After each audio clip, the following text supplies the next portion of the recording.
Salut à tous. Aujourd'hui, nous sommes le mercredi 11 février 2026 et notre cher ami Sas est avec nous. Bienvenue Sas. Is here with us. Welcome, Access. Thank you, thank you. Merci, merci. It's getting warmer Il fait même here. plus chaud It's ici, -6. seulement environ -6, -7. L'été est juste au coin de la rue. Right around the corner. Let me start with Permettez-moi de commencer par ce qu'a déclaré Sergei Lavrov, le ministre des Affaires étrangères de la Russie, lors de ses 2 dernières interviews sur TV BRICS et NTV. Il a mentionné que les négociations prenaient une mauvaise direction. Quelle est cette mauvaise direction? Pourquoi le ministre russe des Affaires étrangères n'est-il pas satisfait de l'état actuel des discussions entre les États-Unis et la Russie?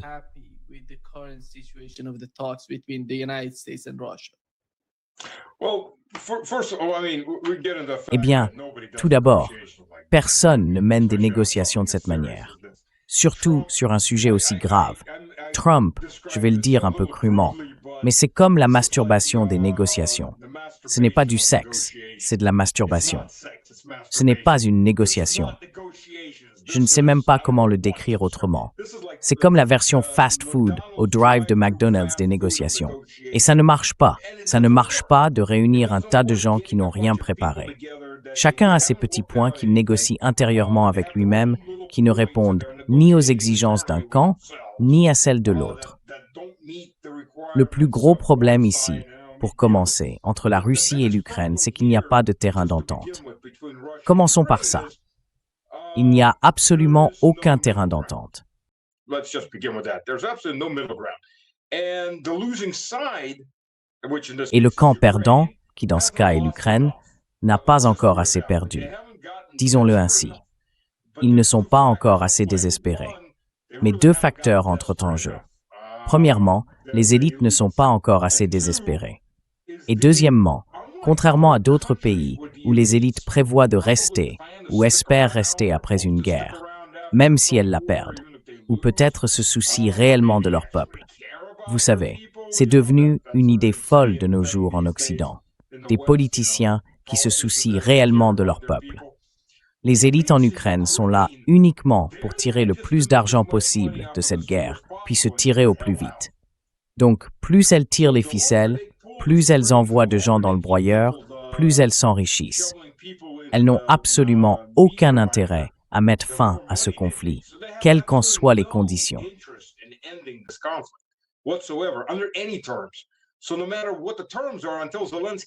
Peu importe les conditions. Tant que Zelensky n'est pas à genoux avec une épée sous le menton ou la tête sur un billot avec une hache au-dessus, ce type ne fera rien parce qu'il gagne de l'argent. C'est son billet pour une belle vie. Il vivra la meilleure vie possible, la meilleure vie qui soit, quelque part en Amérique ou à Londres, pendant que plusieurs millions d'Ukrainiens pourriront sous terre. Et cela ne le dérange pas si ces quelques millions deviennent 5, 6 ou 10 millions. Il s'en moque. Et il en va de même pour des gens comme Kellogg, qui vient de dire « Vous savez, tous ces Ukrainiens sont partis, ils doivent revenir, ils doivent se battre pour l'Ukraine. » Ce ne sont pas les siens. Ils gagnent de l'argent. Kellogg gagne de l'argent. Sa fille gagne de l'argent. Tout le monde gagne de l'argent. Alors voilà.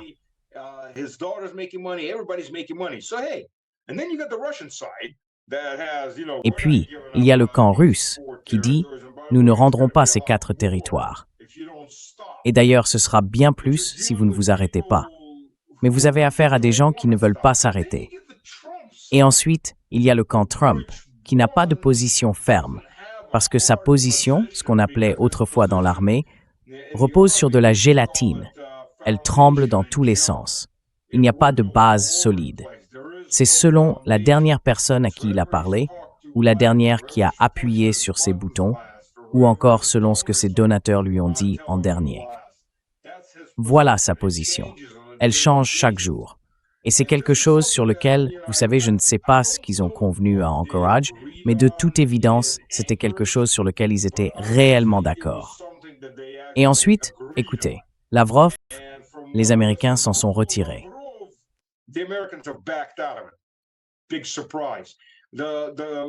Grosse surprise. Le fait est que cette histoire d'amour avec Trump doit prendre fin. Je veux dire, Lavrov a dépassé l'affaire slave. Il est passé à autre chose. Plusieurs autres personnes aussi. Mais le gouvernement dans son ensemble, non. Au moins, ils essayent encore. Je comprends qu'ils ne veulent pas d'une guerre totale, surtout avec les Européens. Ils ne veulent pas d'une guerre totale. Mais je pense que c'est inévitable, parce que les Européens, ou du moins les élites européennes, y sont fermement décidés. Donc, à moins de pouvoir renverser leur gouvernement de l'intérieur et de remplacer les élites par des gens qui ont réellement de la raison, de la logique et du bon sens, et peut-être un peu de piété, ce que je ne peux pas dire des élites actuelles dans la plupart des pays occidentaux.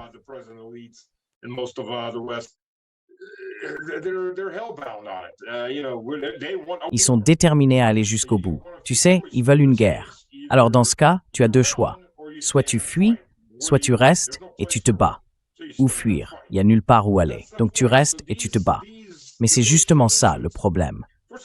Ces négociations, d'abord, comme je l'ai dit, ce ne sont pas des négociations. C'est une affaire immobilière. Et parlons-en. Et tu vois, regarde les gens qu'ils ont envoyés. Kushner, homme d'affaires. Witkoff, vendeur. L'autre type, je ne me souviens plus de son nom, un banquier d'investissement devenu chef des achats publics. Ce ne sont pas des négociateurs. Le type, Josh, si je ne me trompe pas, c'est bien son nom? Oui, quelque chose comme ça. Le troisième type qui est apparu de nulle part. Ce ne sont pas des diplomates professionnels. Commençons par là. Ces gens ne connaissent rien à la diplomatie. Ce ne sont pas des négociateurs professionnels. Négocier l'achat d'un terrain et négocier une grosse affaire commerciale sont deux choses totalement différentes. Quand on négocie l'achat d'un terrain, en gros, on vend un terrain. On est un vendeur de luxe et les autres sont des banquiers de luxe. Voilà ce que vous obtenez du côté américain. Du côté ukrainien, d'ailleurs, ce sont tous des Américains aussi. Parce que même s'ils sont ukrainiens, ils ont tous des passeports américains. Cela soulève vraiment la question. Qui est qui et qu'est-ce qui est quoi? Alors, lequel de ces Américains représente qui? Voilà la réalité à laquelle vous êtes confrontés.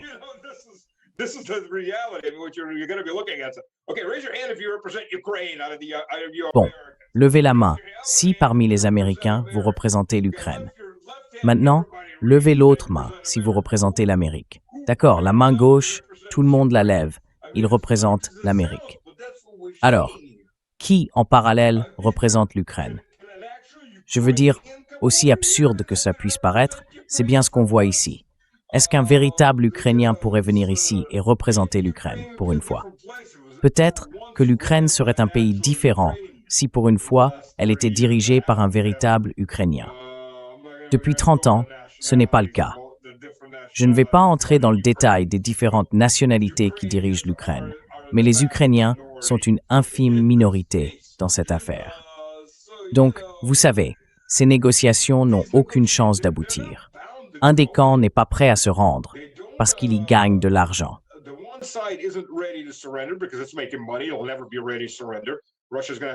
Elle ne sera jamais prête à se rendre. La Russie va devoir prendre Kiev et continuer à avancer jusqu'à ce que soit le peuple renverse ses parasites, soit que les parasites réalisent que le corps est mort et qu'ils doivent partir.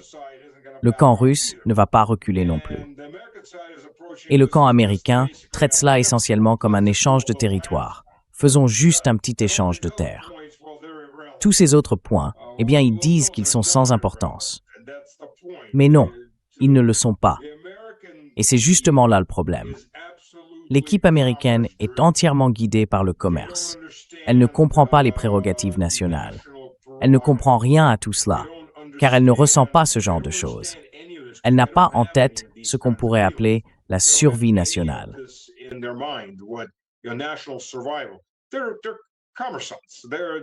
Ce sont des hommes d'affaires, des magouilleurs et des négociateurs. Tout tourne autour de l'argent qu'ils peuvent gagner, de qui doit être payé et combien pour aller dans la direction qu'ils veulent. Et s'ils travaillent avec les Ukrainiens, c'est parce que ceux qui sont au pouvoir là-bas sont avant tout des voleurs. Mais avec les Russes, ça ne marche pas. Donc oui, ces négociations, ce ne sont pas des négociations, ce sont des éléments de langage. Du côté russe, le plus grand avantage, c'est qu'au moins les superpuissances se parlent. Mais je commence à penser que c'est encore pire qu'avec Biden, parce que Biden ne parlait pas. On avait donc un ennemi qui ne bougeait pas, et on pouvait composer avec ce fait. Trump, lui, joue à des jeux.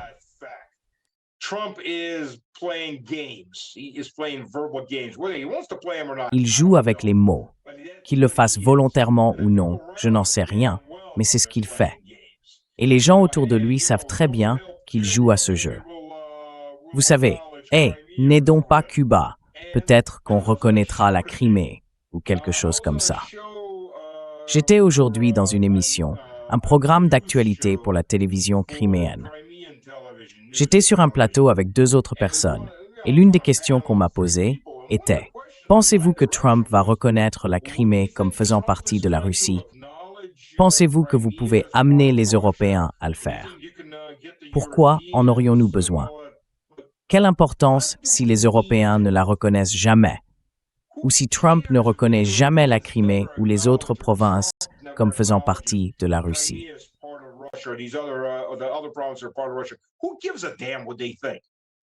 Qui se soucie de ce qu'ils pensent? Nous nous en sommes détournés. Notre économie se tourne vers l'Est. Nous avons en quelque sorte dressé un mur entre eux et nous. Nous n'avons plus de relation avec la plupart d'entre eux. Qu'ils le reconnaissent ou non, historiquement, c'est notre terre. De facto, c'est notre terre. Si les Européens n'aiment pas ça, mon conseil pour eux est le suivant. Montez dans un char et roulez vers l'Est, puis brûlez le char, car c'est la seule façon de nous chasser de notre terre. Point final. Alors pourquoi s'en soucierions-nous? Mais pour une raison quelconque, une partie de l'élite s'en soucie encore. Qu'importe ce que la direction occidentale pense ou ne pense pas à ce sujet. C'est notre terre. S'ils n'aiment pas ça, encore une fois, qu'ils viennent se battre. C'est comme ça que ça se passe. J'espère que cela répond à la question.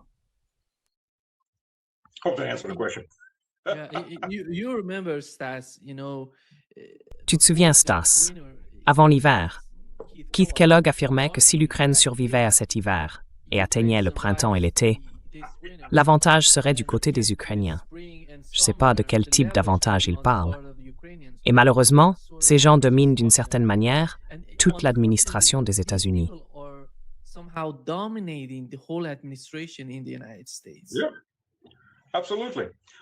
Oui, absolument. Écoute, je suis presque sûr que Kellogg touche des pots de vin de la part de Zelensky. Il ne peut pas être aussi stupide. Je veux dire, il a passé pas mal de temps dans l'armée, du Vietnam à l'effondrement de l'armée américaine après le Vietnam, puis à sa reconstruction dans les années 1980 et à son apogée dans les années 1990. Ce qu'il ne comprend pas d'ailleurs, en ce qui concerne l'état déplorable de l'armée américaine aujourd'hui.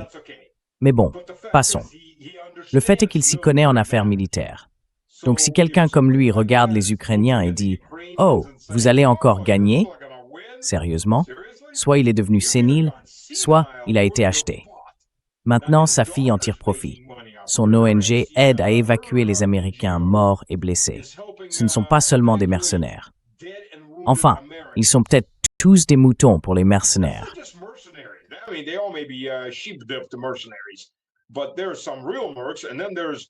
il y a de vrais mercenaires. Et puis il y a les types assis dans les bars huppés qu'on appelle entre guillemets des mercenaires. Ceux-là sont des Américains. Les gars qui sont du côté des Patriots sont pour la plupart des Américains, ou des Britanniques, ou des Allemands. Et beaucoup d'entre eux se font tuer. Des instructeurs américains, des officiers américains. Il y a beaucoup d'Américains qui ont été tués. Et elle, sa source de revenus, peu importe d'où ça vient, je ne sais pas qui paie ses factures. Peut-être l'USAID. Quelqu'un paye ses factures. Mais l'argent qu'elle gagne vient de l'évacuation des dépouilles d'Américains morts et des blessés américains. Un jour, tout cela finira par se savoir. Combien de centaines d'Américains ont été tués, voire des milliers. J'ai été contacté par des gens de Fort Bragg. Ils disent « Oui, on connaît des gars qui sont partis là-bas. Ils ont été tués. »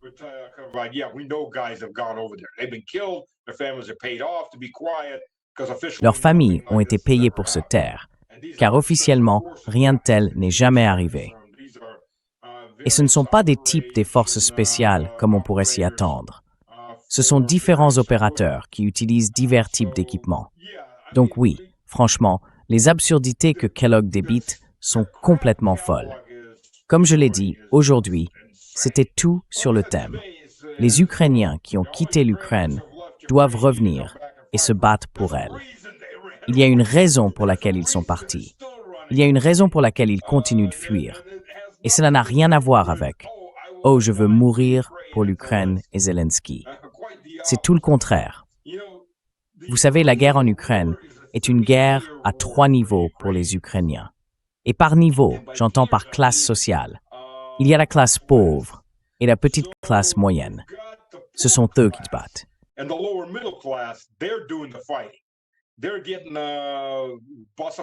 Ils deviennent des bossifiés, ou, en russe, on dit morgifiés, transformés en chefs et envoyés comme de la chair à canon.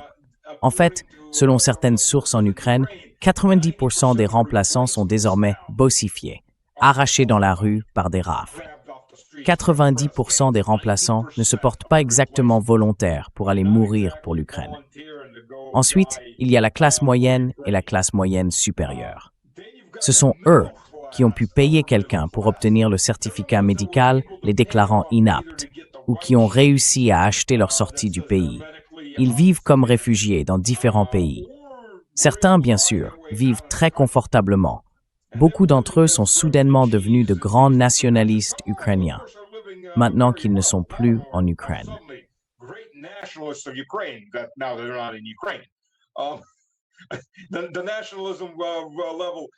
Le niveau de nationalisme augmente à mesure que l'on s'éloigne du front. Ensuite, il y a la classe supérieure, divisée entre ceux qui sont encore en Ukraine, parce qu'ils se nourrissent du système, et ceux qui font la fête, vivant leur meilleure vie dans toutes les stations balnéaires d'Europe et d'ailleurs. On voit des vidéos tout le temps. Voitures de luxe, grandes marques, tout avec des plaques ukrainiennes, des fêtes gigantesques. Des gens comme Klitschko. Il fait partie de ceux qui se nourrissent du peuple, assis là en tant que maire de Kiev, disant « Oh, il faut abaisser l'âge de la conscription à 18, 19, 20, 21 ans. » Très bien. Et où sont tes fils de 21 et 23 ans? Ah oui, c'est vrai. Ils sont en Allemagne, en train de faire la fête depuis le premier jour. Bienvenue chez les élites ukrainiennes.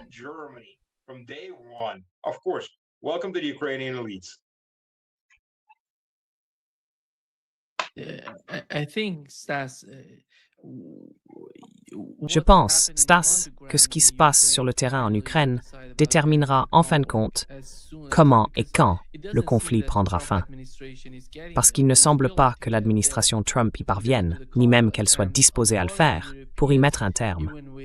Et du côté européen, il y a en ce moment une sorte de chaos. Personne ne sait vraiment ce qui va se passer en Europe au cours des, disons, 5 prochaines années. Nous ne savons pas ce que nous allons voir, car de nombreux changements s'annoncent. Et dans quelle mesure ces changements influenceront la politique étrangère de l'Europe? C'est, à mon avis, une grande question.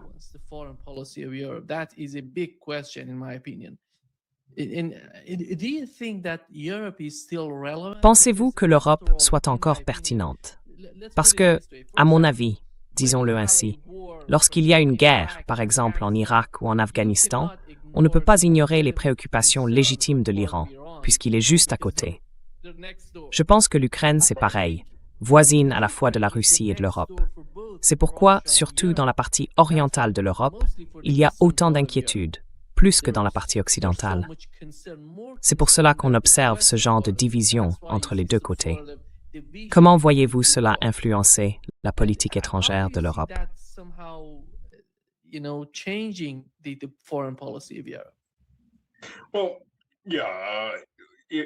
Eh bien, oui, absolument. Si vous regardez la direction en Pologne et dans les républiques baltes, ce petit trio de sorcières, ce sont tous des russophobes extrêmes. Des russophobes extrêmes. Mais fait intéressant, surtout avec les 3 sorcières baltes, tous leurs dirigeants ont la double nationalité. C'est un détail intéressant. Tous les principaux politiciens de ces trois petits États parasites ont la double citoyenneté. Ils ne vont pas rester une fois la guerre commencée. Le problème, c'est que leurs économies sont mortes. Elles étaient déjà en train de mourir avant même de rejoindre l'UOBLE, parce qu'elles ne pouvaient pas survivre sans l'Union soviétique ou un État plus grand. Et lorsqu'elles ont adhéré, les Allemands les ont obligées à détruire une grande partie de l'industrie qui leur restait.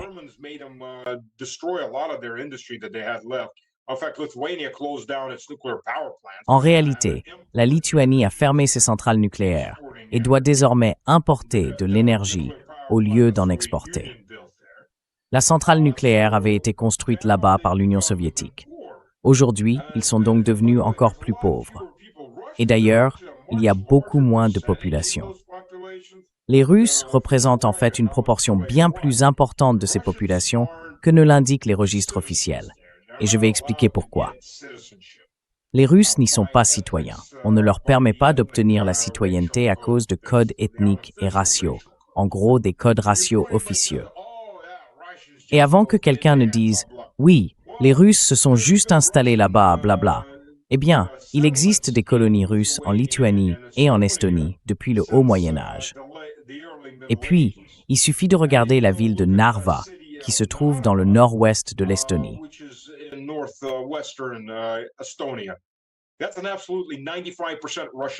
C'est une ville presque entièrement russe, à 95%, voire 100%.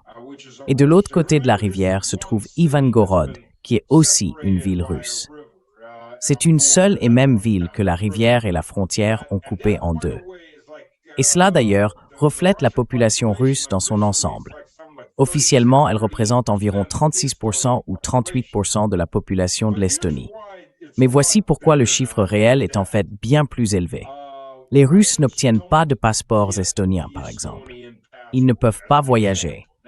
S'ils sont russes par nationalité, ils ne peuvent pas obtenir de passeport estonien. Ils reçoivent un passeport gris, ce qui signifie qu'ils vivent en Estonie sans avoir de citoyenneté, ni russe ni estonienne. Ils ne peuvent pas voyager en Europe.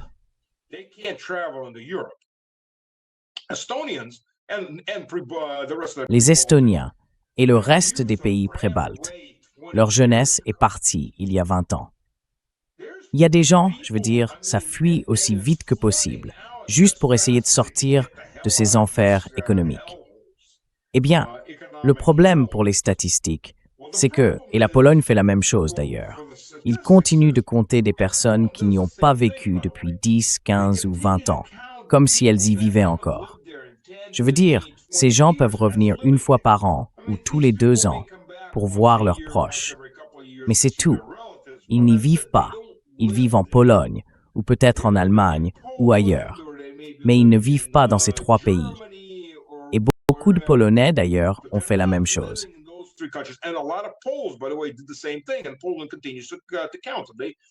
Et la Pologne continue de les compter. Les 4 font toujours la même chose. Ils gonflent donc leurs chiffres de recensement avec des personnes qui n'y vivent pas. Autant dire qu'elles sont mortes, elles n'y vivent pas. En réalité, comme les Russes ne peuvent pas venir et que les Estoniens s'enfuient, la population russe représente probablement près de 50% de la population réellement présente en Estonie. Et ils sont réprimés, vraiment réprimés par le gouvernement estonien. Encore une fois, on pourrait dire « faites cela aux Juifs ou aux Tziganes ou à ceux qui n'avaient pas d'autre pays où fuir ». Mais là, vous le faites aux Russes, et de l'autre côté de la frontière, il y en a encore 150 millions. Ce n'est sans doute pas la meilleure idée. La meilleure idée serait, je ne sais pas, de se faire des amis et de vivre en paix.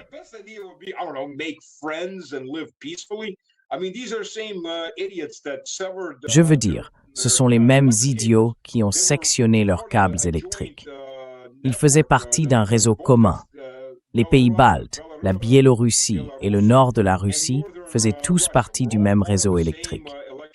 Ils avaient donc une électricité relativement bon marché, plus chère qu'en Russie, mais tout de même relativement abordable et stable. Ils ont coupé cela il y a 1 an.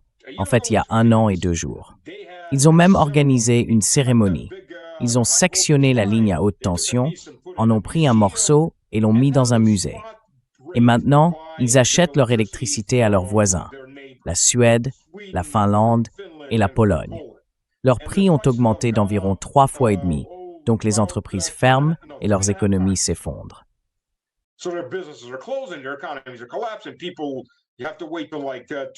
Les gens doivent attendre jusqu'à 2 ou 3 heures du matin pour mettre en marche leur machine à laver, car c'est à ce moment-là que l'électricité est la moins chère. Ils ont littéralement des programmes pour vérifier les tarifs chaque heure. Et ces nations, la seule chose qu'il leur reste à vendre, c'est elles-mêmes, comme terrain d'armes pour la prochaine grande guerre. Donc oui, sur ce point, tu as raison. L'Europe dans son ensemble. Oui, on ne peut pas les ignorer. Je veux dire, économiquement, ils sont à l'arrêt. Je parlais avec plusieurs amis en Italie. L'un d'eux est professeur de sciences politiques.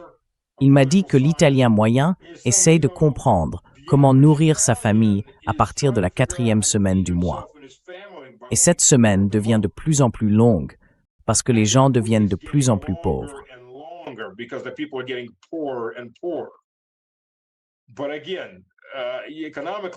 Mais encore une fois, sur le plan économique, ils sont peut-être relativement à l'arrêt, mais en tant que menace, ils demeurent une menace.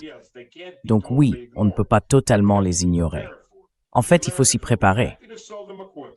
Les Américains seront ravis de leur vendre du matériel. L'Amérique possède un grand nombre de chars M1 et M1A1 en stockage, près de 5000. Alors, soit on les vend, soit on les met à la ferraille. Il vaut bien mieux les vendre. Et ensuite, les Américains, une fois qu'ils auront poussé l'Europe dans une grande guerre, resteront en retrait comme puissance neutre et se contenteront de vendre du matériel aux Européens pour en tirer profit. Et vous savez comment les Américains appellent la Seconde Guerre mondiale? Ils l'appellent la Grande Guerre. Non pas parce qu'elle fut immense, mais parce qu'elle fut grande.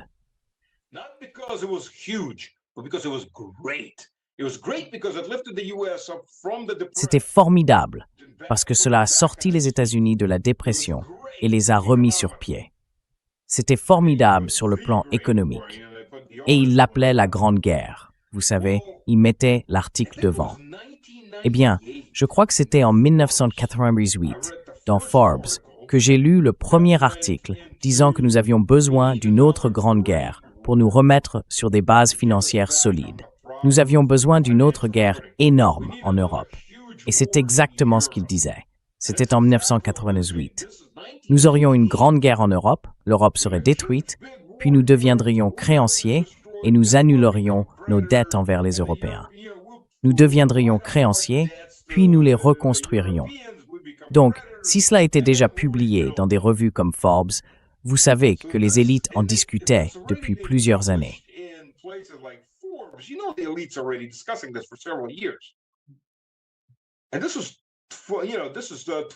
Et c'était il y a plus de 20 ans.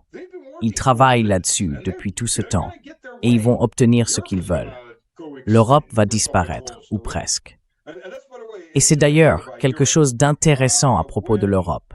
Quand Louis Remebel publie des photos avec le slogan « Nous sommes l'Europe », on voit une photo avec une fille blanche, un Africain, un Arabe, un Indien ou un Pakistanais. Nous sommes l'Europe, tu vois. Mais quand ils affichent une affiche disant « Défendre l'Europe », ce ne sont que des hommes blancs. C'est comme « Attends une minute, quelque chose ne va pas ici ». Donc les hommes blancs, vous ne valez rien, sauf comme chair à canon. Et les autres, vous ne comptez même plus comme Européens maintenant. Voilà le message qu'on reçoit. L'Europe.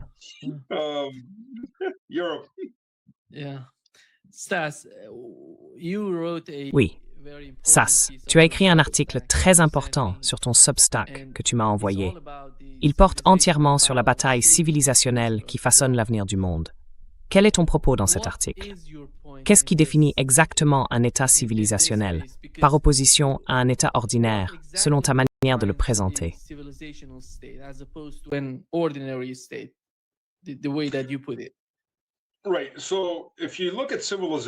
D'accord. Donc, si vous regardez les civilisations, les véritables civilisations, je ne parle pas de deux types qui frottent des bâtons et construisent une maison. Ça, c'est une civilisation, enfin, une civilisation au sens large. Mais un État civilisationnel par opposition à de simples États ordinaires. La grande majorité des pays dans l'histoire humaine n'ont été que des États. Ce sont de petits pays. Ils font ce que font les petits pays. Ils apparaissent dans l'histoire, ils en disparaissent, ils se font avaler par d'autres pays, ils en avalent d'autres, ils se dissolvent, ils s'effondrent. Et il y a des milliers de ces petits pays insignifiants et d'autres un peu moins insignifiants qui apparaissent et disparaissent. Et ils ne laissent pas une empreinte majeure dans l'histoire.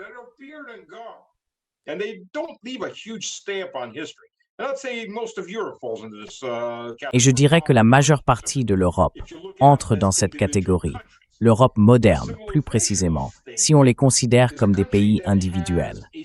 Un État civilisationnel est un pays qui porte une idée de civilisation. Rome, par exemple. Rome était un État civilisationnel. Elle avait l'idée de la citoyenneté romaine. Elle établissait des normes de droit. Ainsi, même les territoires qu'elle avait conquis, beaucoup d'entre eux se révoltaient, non pas pour s'en séparer, mais pour réclamer la citoyenneté romaine. Ils voulaient devenir romains. Ils acceptaient cette culture, ils acceptaient cet idéal que Rome promouvait. Et ce n'est pas seulement Rome.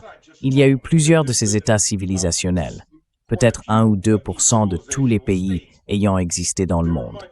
Mais ils existent. Les Américains avaient le rêve américain.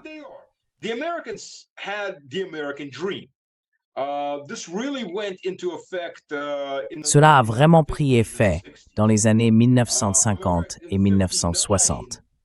En fait, en 1959, les Américains, vous savez, toute cette histoire avec l'Union soviétique, la mission américaine est venue en Russie, ou plutôt en Union soviétique, et Moscou a installé ce qui ressemblait à l'Epcot Center, ou à la moitié d'un Epcot Center en quelque sorte. Ils y présentaient des appareils électroménagers américains. Et environ 3 millions de citoyens soviétiques ont visité l'exposition. On pense souvent aux années 1970 et 1980. Bon sang, tout le monde était retranché, prêt à se bombarder. Mais c'était en 1959. Dans les années 1950 et 1960, à cause de la Seconde Guerre mondiale, à cause des destructions qu'elle avait causées, les États-Unis étaient dans une position très favorable. C'était la principale base industrielle. Ils détenaient la majeure partie de l'or et ils incarnaient le rêve américain. Venir en Amérique, pouvoir bien vivre avec un seul revenu familial et ainsi de suite.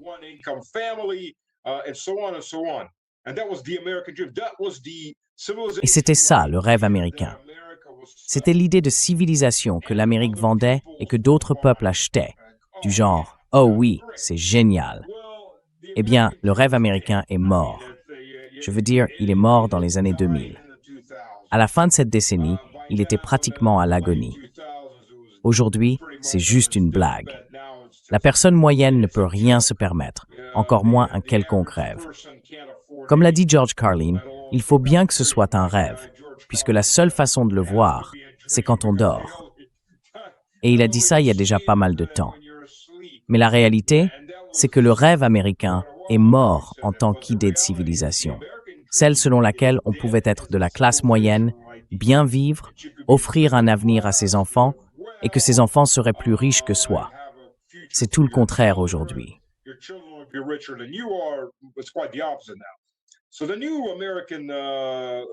Ainsi, la nouvelle idée civilisationnelle américaine, si l'on regarde les actions réelles de Trump, pas nécessairement ce qui est écrit sur le papier, mais ce qu'il a effectivement fait. Et selon ses propres mots, c'est la force fait le droit, du moins pour l'hégémon. Vous savez, si nous voulons quelque chose, nous allons le prendre. Le droit international, au diable. D'ailleurs, fait intéressant, selon la Constitution américaine, si le Congrès vote un accord international, celui-ci devient la loi du pays. Donc Trump dit en gros, au diable le Congrès, au diable la Constitution, c'est moi la loi du pays.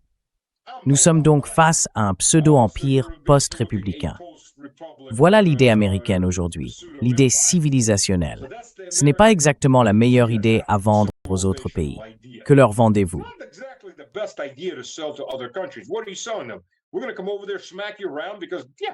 Nous allons venir là-bas et te donner une raclée parce que oui, nous pouvons le faire. Nous voulons le faire. Si tu as quelque chose que nous voulons, nous allons simplement le prendre, comme un enfant dans une cour de récréation.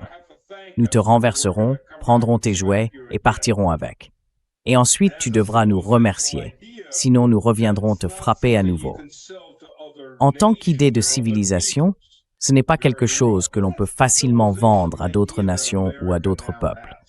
Mais c'est l'idée de civilisation que l'Amérique a désormais en tant qu'État civilisationnel. C'est une impasse, mais c'est ce qu'elle a.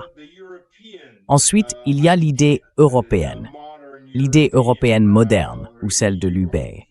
Et c'est une idée descendante qui s'est en réalité beaucoup plus enracinée à cause de ce conflit en Ukraine. L'UM est devenue bien plus puissante. Elle s'est profondément retranchée.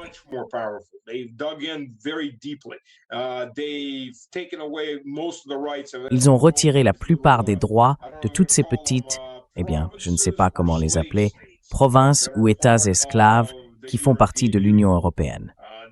Ils ne font pas leurs propres règles ni leurs propres lois. 90% des lois dans ces pays viennent de Bruxelles, d'un politburo non élu mis en place à travers des négociations en coulisses entre les mêmes acteurs. Les gens n'ont rien à dire là-dedans. Et leur solution, c'est « tout est libéralisme ». Tout va bien tant que vous n'êtes pas pro-européen en termes de nationalité, allemand ou français, que vous n'êtes pas chrétien, que vous n'êtes pas hétérosexuel. Ah, tout le reste passe. C'est formidable. Vous savez, c'est une destruction de la société. Mais la seule façon de pousser, bien sûr, il y a certaines personnes dans les couches inférieures de cette société, pas dans la haute, qui y adhèrent.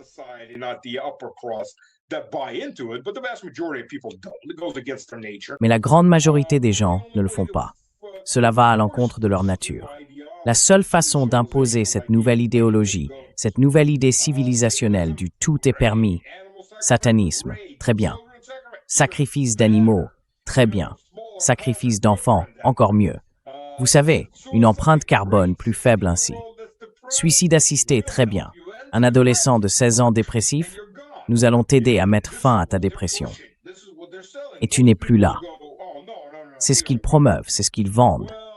La plupart des gens diront « Oh non, non, non, nous ne voulons pas de ça ». Eh bien, la seule façon dont cette idée civilisationnelle peut être imposée, c'est par la force brute. Et nous voyons le début de cette force brute. Nous voyons l'Angleterre, pratiquement un goulag à ciel ouvert, avec 14 500 arrestations l'an dernier pour des crimes de pensée, des crimes politiques. On voit même Siedlung.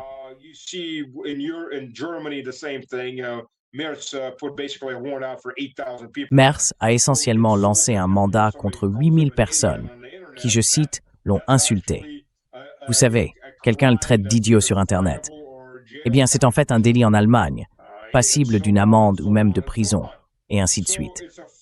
C'est donc une force qui descend des élites. Et encore une fois, c'est aussi une impasse sur le plan civilisationnel. Je veux dire, il n'y a que quelques grandes idées civilisationnelles dans le monde aujourd'hui. La Russie, la Chine, l'Europe, en tant que upper vue d'en haut.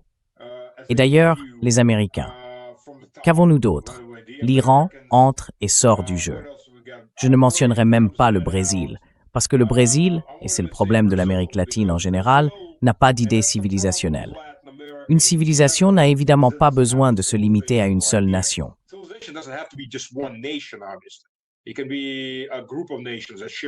Cela peut être un groupe de nations qui partagent la même idée. C'est une civilisation, simplement divisée par définition. Le problème, c'est que l'Amérique latine n'en a pas, et les Américains en tirent un avantage considérable. Elle avait une idée d'indépendance, de fraternité, et tout cela, mais tout cela a échoué. Je veux dire, c'est un échec. Cela s'effondre.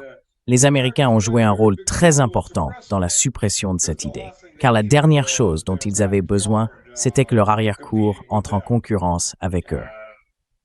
Donc ce que vous avez, du côté russe, la Russie a traversé de nombreuses idées civilisationnelles.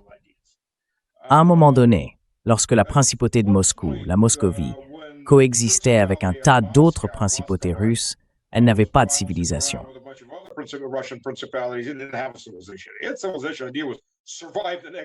Son idée de civilisation se résumait simplement à survivre au lendemain. peut-être conquérir son voisin, peut-être repousser les Mongols ou d'autres envahisseurs, ou encore les Européens qui venaient rendre visite tous les 2 ou 3 ans.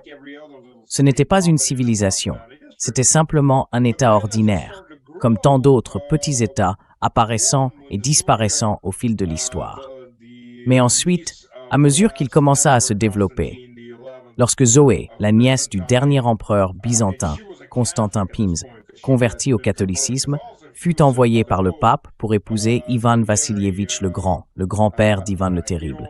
Elle était censée faire entrer la Russie dans l'Église catholique. Elle se reconvertit simplement à l'orthodoxie, donc cela ne fonctionna pas.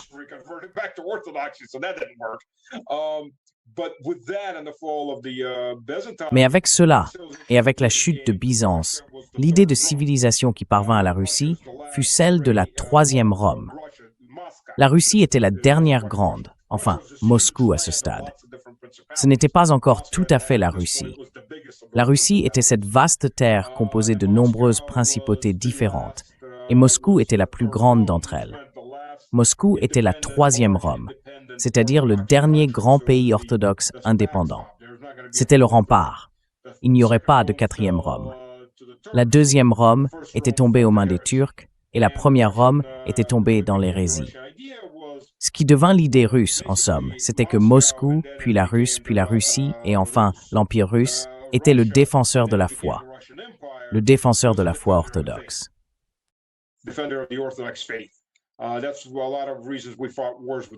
C'est l'une des principales raisons pour lesquelles nous avons mené des guerres contre les Turcs, parce que les Turcs maltraitaient les chrétiens orthodoxes là-bas. Nous sommes intervenus parce que nous étions les défenseurs de la foi. Cela a pris fin avec l'Union soviétique. L'Union soviétique avait sa propre idée civilisationnelle qui était l'égalité. Certes, l'égalité était parfois imposée à la pointe du baïonnette, mais tout de même, l'égalité, le prolétariat, et ainsi de suite. Puis lorsque cela s'est effondré, la Russie, la Fédération de Russie, a vacillé. Elle n'avait plus d'idée civilisationnelle. Le département d'État américain a aidé à rédiger la constitution russe pour Boris Eltsine, et l'une des choses qu'ils y ont inscrites était « pas d'idéologie d'État ». Eh bien, une idée civilisationnelle est une idéologie d'État. Je veux dire, c'est tout autant une idéologie d'État que...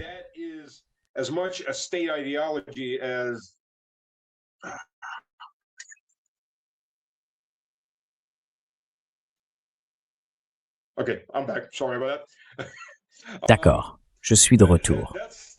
Désolé pour ça.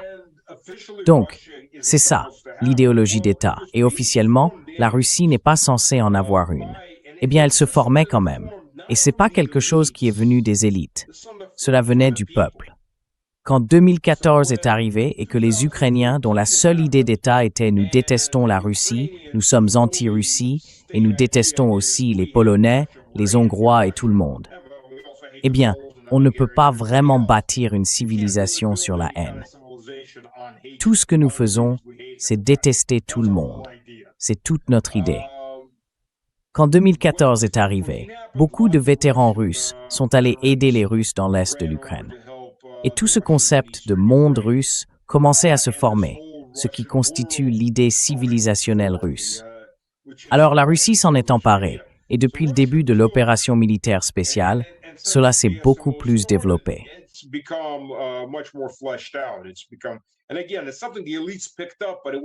Et encore une fois, c'est quelque chose que les élites ont adopté, mais pas toutes. Il y en a encore un certain nombre qui restent attachés à l'Occident, mais la majorité s'en est emparée. C'est un mouvement venu de la base, contrairement par exemple à l'Union européenne, qui fonctionne de haut en bas. Vous allez devenir le nouvel homme européen. C'est un peu comme l'Union soviétique qui essayait de créer l'homme soviétique. Et c'est un échec, parce qu'on dit aux gens, oubliez votre culture, oubliez votre histoire, oubliez tout, nous allons vous dire qui vous êtes. Cela ne fonctionne pas. Les gens ont tendance à résister quand on commence à leur dire ce qu'ils peuvent ou ne peuvent pas faire. C'est dans la nature humaine. Eh bien, dans ce cas, la Russie se définit comme un État laïque. Being a secular state, they can't quite say, Ils ne peuvent plus vraiment dire, vous savez, nous sommes les défenseurs de la foi de l'Église orthodoxe. Mais c'est Dieu, la patrie, Dieu et le conservatisme, et pas seulement le conservatisme orthodoxe. Nous avons un conservatisme musulman rationnel, pas ces psychotiques que l'Occident crée, comme les djihadistes, mais des formes d'islam plus traditionnelles et rationnelles. Pas des maniaques coupeurs de tête, comme l'État islamique, ou tout autre groupe que l'Occident produit cette année. D'ailleurs, si l'on regarde le terrorisme islamique moderne, il a été entièrement créé avec l'aide de l'Occident. Tout remonte à l'Occident, aux services spéciaux occidentaux qui l'ont créé pour les Saoudiens et par d'autres qui l'ont cultivé pour l'Afghanistan, et ainsi de suite.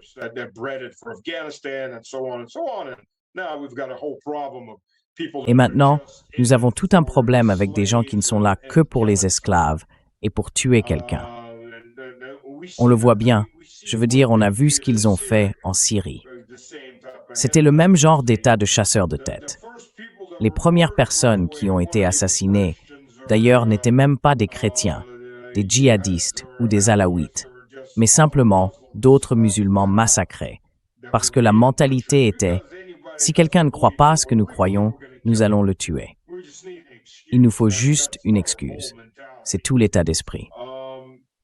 Donc on retrouve cela en Russie, et on y ajoute le traditionnalisme familial qui fait désormais partie de l'idéologie ou de l'idée d'État. Mais la partie essentielle de cette idée d'État, celle qui attire d'autres nations, c'est qu'ils veulent croître de l'intérieur.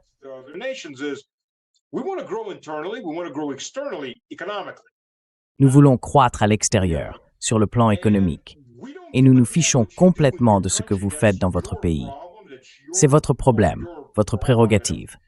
Travaillons ensemble. Nous n'allons pas vous forcer à être comme nous. C'est cela, le libéralisme militant de l'Occident. Il les conduit d'une impasse à une autre. Nous allons construire des nations. La Russie ne veut pas construire des nations. Elle veut construire des relations et de l'économie. Les BRICS, en somme. Les BRICS font partie de cette idée civilisationnelle.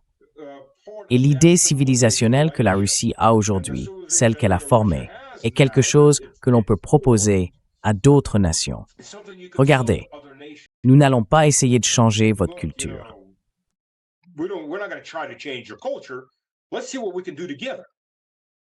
Voyons ce que nous pouvons faire ensemble. Vous savez, nous allons défendre les valeurs conservatrices dans notre pays. Nous allons défendre la famille, qui, quelle que soit la religion à laquelle vous appartenez, sauf peut-être quelques doctrines ésotériques ou psychopathiques, est considérée par l'immense majorité des religions du monde comme la base même de la société. On ne peut rien avoir d'autre, du moins parmi les grandes religions. Elles voient toute la même chose, car c'est l'approche rationnelle. Maintenant, le wokisme, bien sûr, dit qu'il faut détruire tout cela. Et on va vous pousser à le détruire, parce qu'on va vous apporter l'illumination.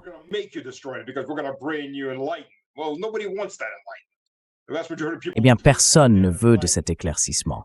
La grande majorité des gens ne veut pas de cet éclaircissement. Et l'approche civilisationnelle russe consiste à dire « oui, regardez, grandissons ensemble, construisons une économie, échangeons. Et vos traditions sont vos traditions. Nous n'allons rien vous imposer. Nous ne voulons rien imposer.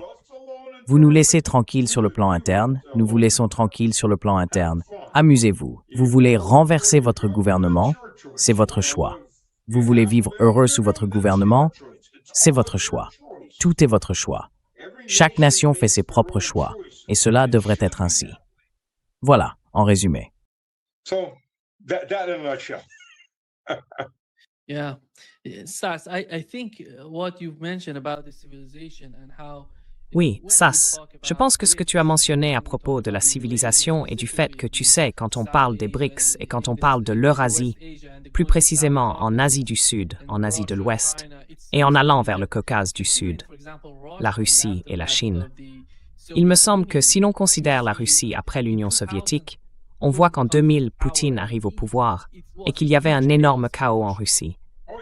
Mais la civilisation était là, tu sais, comme fondation.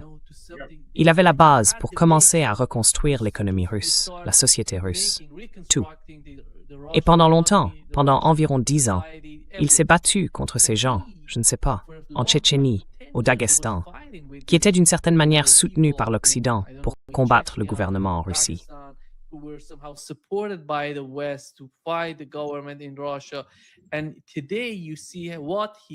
Et aujourd'hui, vous voyez ce qu'il a accompli. C'est comme vous l'avez mentionné, une civilisation, ce n'est pas seulement quelque chose d'abstrait.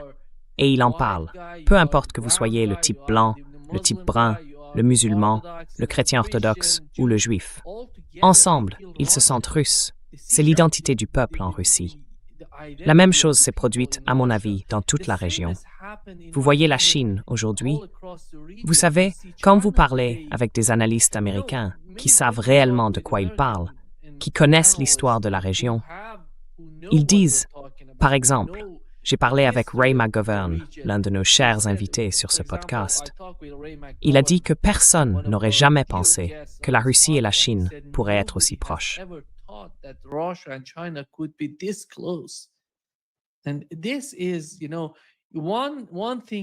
Et c'est, vous savez une chose, on considère les civilisations. Et l'autre, c'est ce qui se passe en ce moment. Comment ces nouvelles conditions changent complètement le calcul pour la Chine, la Russie et l'Iran. Je dirais que l'Inde est en train de traverser ce processus. Ils ne savent toujours pas quoi en faire. Ils veulent rester au milieu. Mais cela ne durera pas éternellement. Vous savez, on ne peut pas rester indéfiniment au milieu. Il faut décider de son avenir, de ce qu'il va être. La Turquie est dans la même situation. Et je pense que la Turquie joue un jeu différent. C'est ça. La Turquie joue en réalité un jeu très différent qui va provoquer une guerre à cause de ce qu'Erdogan essaye de faire.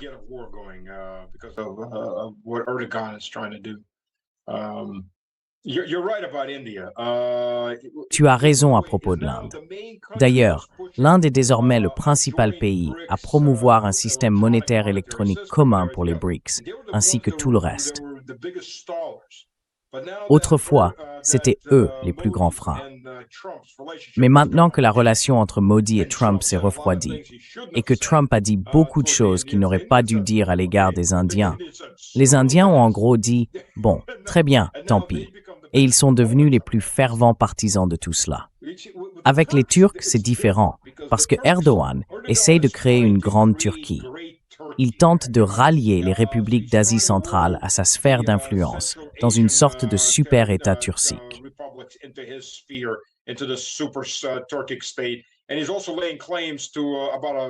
Et il revendique aussi environ un quart des Russes.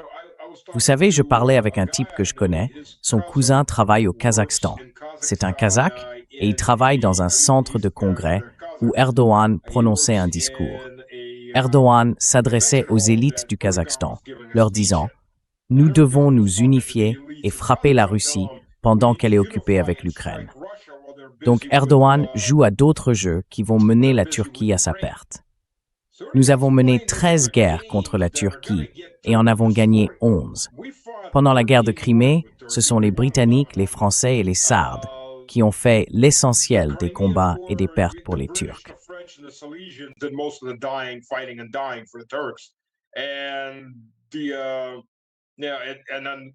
Oui, et puis l'autre guerre qu'ils ont gagnée. Ils ont encerclé Pierre le Grand quand il poursuivait Charles, qui n'était plus si grand, et son armée détruite de Poltava. Ils l'ont encerclé, et Pierre a essentiellement dû payer pour s'en sortir. Donc c'était une sorte de guerre. Mais à part ça, les Turcs se montrent sournois, très sournois dans cette affaire. Mais tu as raison pour tout le reste. Tu as tout à fait raison pour tout le reste.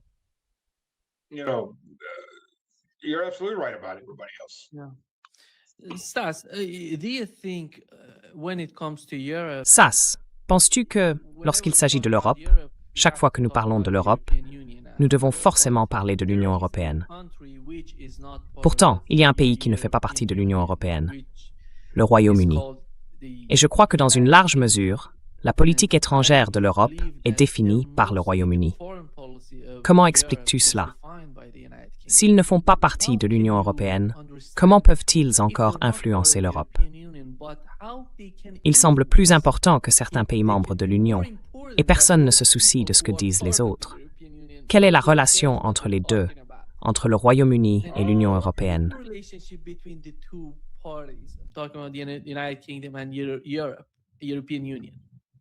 The United Kingdom, first of all, Le Royaume-Uni.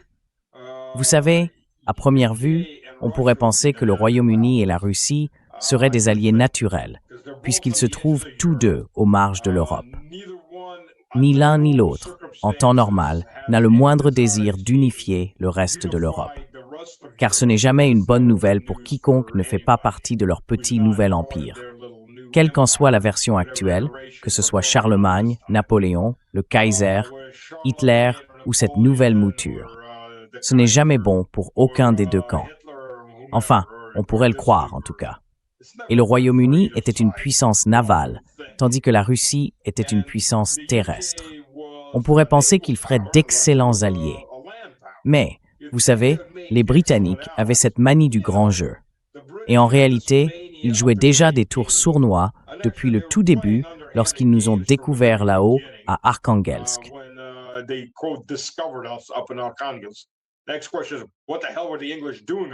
Prochaine question. Qu'est-ce que les Anglais fichaient donc à Arkhangelsk? Eh bien, la meilleure question serait plutôt pourquoi les sultans turcs payaient-ils pour des garçons et des filles blonds? C'est ça que faisaient les Anglais. Ils pillaient le long des côtes de Norvège et dans ces régions parce qu'il n'y avait plus de Vikings là-bas. Les gens s'étaient installés et étaient devenus des fermiers paisibles. Alors ils ont commencé à piller ces zones pour capturer des esclaves. Ils allaient toujours plus loin jusqu'à atteindre Arkhangelsk, où il y avait une forteresse avec beaucoup de canons.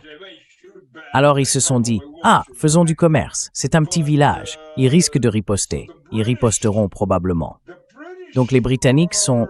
Eh bien, vous savez, il y a un proverbe russe. Когда утром два братья начинают драться, значит под крышей спал англичанин. Si un matin, deux frères se mettent soudain à se disputer, c'est probablement parce qu'un Anglais a dormi sous leur toit.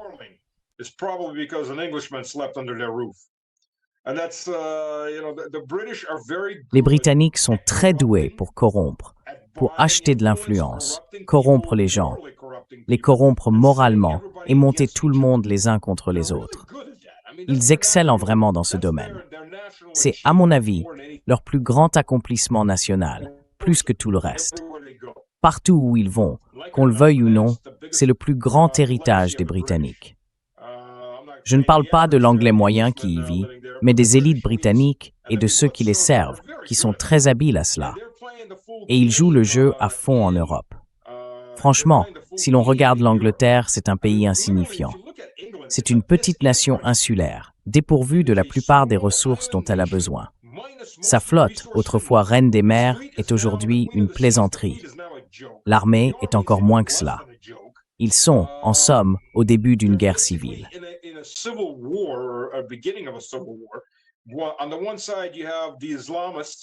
D'un côté, il y a les islamistes qu'ils ont fait venir, des djihadistes purs et durs. Je ne parle pas simplement d'immigrés musulmans, mais de véritables djihadistes. De l'autre côté, il y a les nationalistes, ce qui est inévitable dans une telle situation. Deux cultures aussi radicalement différentes finissent forcément par s'affronter. C'est dans la nature humaine, cela s'est toujours produit. Et il y a un gouvernement qui ne sait absolument pas quoi faire. Ils sont donc au bord d'une guerre civile, d'une manière ou d'une autre. Et pourtant, tu as raison. Ils continuent littéralement à appuyer sur beaucoup de boutons et à tirer les ficelles pour l'ensemble des Européens. Quand on observe cela, c'est incroyable de voir à quel point ils ont de l'influence par rapport à leur puissance économique. Ils ont beaucoup de banques, et c'est essentiellement ce qui constitue aujourd'hui leur principale économie.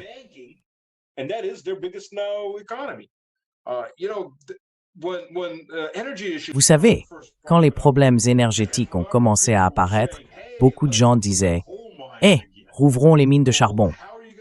Eh bien, comment allez-vous faire ça? Vous avez construit des villages par-dessus.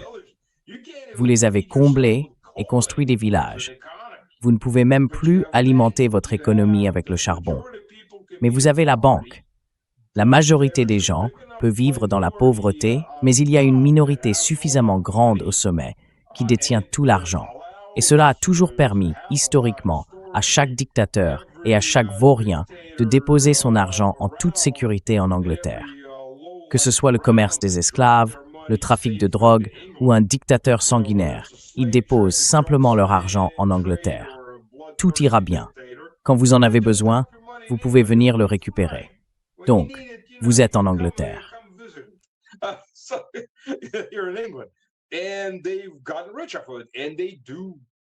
Et ils se sont enrichis grâce à cela. Et c'est vrai. Ils pèsent beaucoup plus lourd en politique de cette manière qu'ils ne le devraient proportionnellement, compte tenu de leur position, de leur situation économique et de la crise interne qui se déroule. Donc oui, c'est incroyable. Mais vous savez, regardez les gens qui sont au pouvoir en Europe. À part quelques personnes comme, disons, Orban, Rizzo ou Babiš, la grande majorité des élites européennes sont ignorantes. Je veux dire tout simplement incompétentes et ignorantes. Certains d'entre eux sont incroyablement consanguins. Ils sont ignorants, arrogants et tout bonnement stupides. Ce sont en fait parmi les personnes les plus stupides du monde qui, soit dit en passant, dirigent des pays entiers, ou du moins essaient de le faire. C'est incroyable. C'est tout simplement fascinant à observer. It's amazing. It's just amazing to watch. For me, it's so amazing to see what's happening. Pour moi, c'est tout simplement incroyable de voir ce qui se passe en Europe. Oh oui. Je ne sais pas si, dans un avenir proche, nous connaîtrons une forme de changement. Il semble qu'un changement soit en train d'arriver, mais je ne sais pas s'il s'agira d'un bouleversement profond ou simplement d'un changement marginal. C'est important pour l'avenir de l'Europe. That's important for the future of Europe. But Civil conflict, I think, is inevitable. I mean, look. Donc le conflit, je pense, est inévitable. Je veux dire, regardez, l'exemple parfait, c'est la Belgique. Vous avez les Belges et les Flamands dans le sud de la Belgique. Ils sont tous deux catholiques, assez proches sur le plan ethnique, et ils ne se supportent pas. Et ensuite, on fait venir un grand nombre de Syriens, d'Africains, de Pakistanais, d'Indiens ou d'autres encore, en très grand nombre. Plus encore. Vous savez, je ne suis pas contre l'immigration, mais il faut que ce soit une immigration raisonnable. On veut des gens qui ont des compétences. On ne veut pas de personnes qui ne savent rien faire et qui vont simplement rester là sans rien faire. Cela n'aide pas l'économie. On veut des gens talentueux.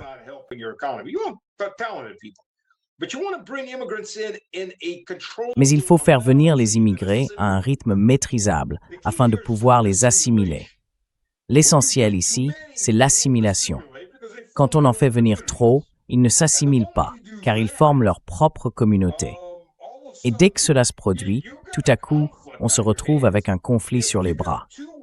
Si deux peuples d'Europe occidentale, voisins depuis plus de 1000 ans, parlant des langues similaires, partageant la même foi, n'arrivent toujours pas à vivre sous le même toit, se heurtant sans cesse, et que maintenant on fait venir des gens qui n'ont absolument rien en commun, ni la langue, ni la culture, ni la religion, rien du tout, eh bien, il y aura forcément des conflits. C'est dans la nature humaine.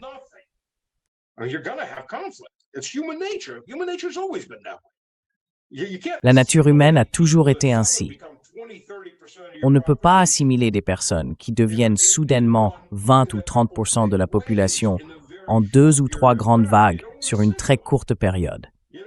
On n'assimile tout simplement pas. Vous savez, si on les accueille en petits groupes, eh bien même là, les Français, bien sûr, ont tout raté. Parce que les Français ont vu arriver tous ces Algériens et d'autres encore. Ce n'étaient pas des radicaux, ils venaient pour travailler. Mais les Français ont échoué à les assimiler et les ont relégués dans des ghettos autour de leur ville. Et leurs enfants, ces immigrés économiques qui font au moins partiellement partie de la culture française, ont été radicalisés par les imams extrémistes amenés par les Saoudiens et d'autres.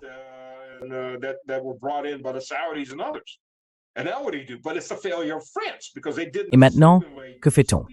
C'est un échec de la France, parce qu'elle n'a pas assimilé ces gens comme elle aurait dû le faire. Ils ont simplement décidé, mettons-les dans un ghetto. Et ça a duré longtemps. Mais ensuite, on voit d'autres pays où tout cela s'est produit en 10, 15, 20 ans, une immigration massive. Donc il va y avoir des conflits.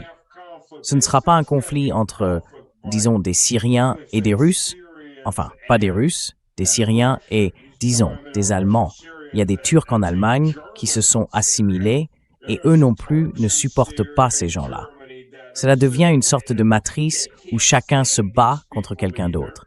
Et c'est, je pense, ce qui attend la plupart de l'Europe.